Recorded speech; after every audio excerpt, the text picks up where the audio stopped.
ಬೆಕ್ಕಿನ ತಲೆ ಗಿಡ ಬಲ ಪ್ರಜಾತಿಗೆ ಸೇರಿದ ಸಸ್ಯಗಳಲ್ಲೊಂದಾಗಿದ್ದು ಇಂದಿಗೂ ಬಹುತೇಕ ಅಪರಿಚಿತ ಸಸ್ಯವಾಗಿಯೇ ಉಳಿದುಕೊಂಡಿದೆ. ಮಲ್ವೇಸಿಯೇ ಕುಟುಂಬಕ್ಕೆ ಸೇರಿದ ಬೆಕ್ಕಿನ ತಲೆ ಗಿಡದ ವೈಜ್ಞಾನಿಕ ಹೆಸರು ಸಿಡಾಕಾರ್ಡೇಟಾ. ಸಂಸ್ಕೃತದಲ್ಲಿ ಭೂಮಿ ಬಲ, ನಾಗಬಲ ಎಂದು, ಕನ್ನಡದಲ್ಲಿ ಬೆಕ್ಕಿನ ತಲೆ ಗಿಡ ಎಂದು, ಆಂಗ್ಲ ಭಾಷೆಯಲ್ಲಿ ಲಾಂಗ್ಸ್ಟಾಕ್ ಸಿಡಾ, ಹಾರ್ಟ್ಲೀಫ್ ಸಿಡಾ, ಫೆನೆಲ್ವೀಡ್, ಹಾರ್ಟ್ಲೀಫ್ ಫ್ಯಾನ್ ಪೆಟಲ್ಸ್ ಎನ್ನಲಾಗಿದೆ.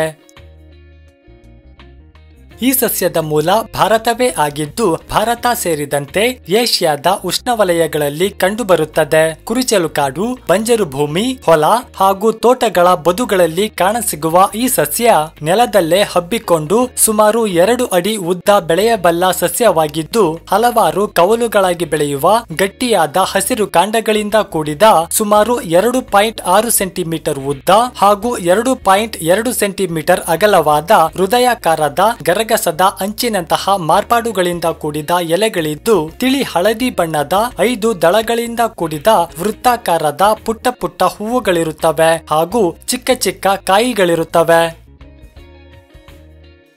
ಬಿ ಫೆನಿಥೈಲ್ಮೀನ್, ಎಫರ್ಡೈನ್, ಸುಡೋಎಫರ್ಡೈನ್, ಹೈಪಫೋರಿನ್, ವ್ಯಾಸಿಸಿನಾಲ್, ಕೋಲಿನ್ ಇತ್ಯಾದಿ ರಾಸಾಯನಿಕ ಸಂಯುಕ್ತಗಳಿಂದ ಕೂಡಿರುವ ಬೆಕ್ಕಿನ ತಲೆ ಗಿಡವನ್ನ ಸಾಂಪ್ರದಾಯಿಕ ಆಯುರ್ವೇದ ಹಾಗೂ ಸಿದ್ಧವೈದ್ಯ ಚಿಕಿತ್ಸಾ ಪದ್ಧತಿಗಳಲ್ಲಿ ಕರುಳಿನ ತೊಂದರೆ, ಗುನೇರಿಯಾ, ರಕ್ತವಿಕಾರ, ಅಸ್ತಮ, ಮೂತ್ರದ ಅಸ್ವಸ್ಥತೆಗಳು ಮುಂತಾದ ಸಮಸ್ಯೆಗಳಲ್ಲಿ ಬಳಸಲಾಗುತ್ತದೆ.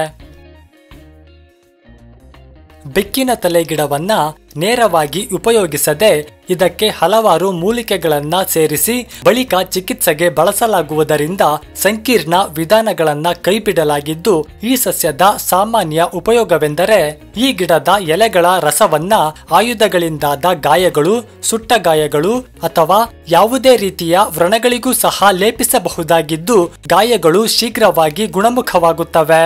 ಇದರ ಎಲೆಗಳ ರಸವನ್ನ ಮೊಡವೆಗಳಿಗೂ ಸಹ ಲೇಪಿಸಬಹುದಾಗಿದೆ. ಈ ಸಸ್ಯದ ಆಂತರಿಕ ಸೇವನೆಗೂ ಮುನ್ನ ವೈದ್ಯರ ಸಲಹೆ ಪಡೆಯಬೇಕು. ಇದರ ಯಾವುದೇ ಅಡ್ಡ ಪರಿಣಾಮಗಳ ವರದಿಗಳಿಲ್ಲ. ಇದೇ ಪ್ರಜಾತಿಗೆ ಸೇರಿದ ಸಿಡಾ ಕಾರ್ಡಿಫೋಲಿಯಾ, ಸಿಡಾ ಅಕ್ಯೂಟಾದ ವಿಡಿಯೋಗಳ ಲಿಂಕ್ ಅನ್ನ ಕೆಳಗಿನ ಡಿಸ್ಕ್ರಿಪ್ಷನ್ ನಲ್ಲಿ ನೀಡಲಾಗಿದೆ. ಆಸಕ್ತರು ನೋಡಬಹುದು.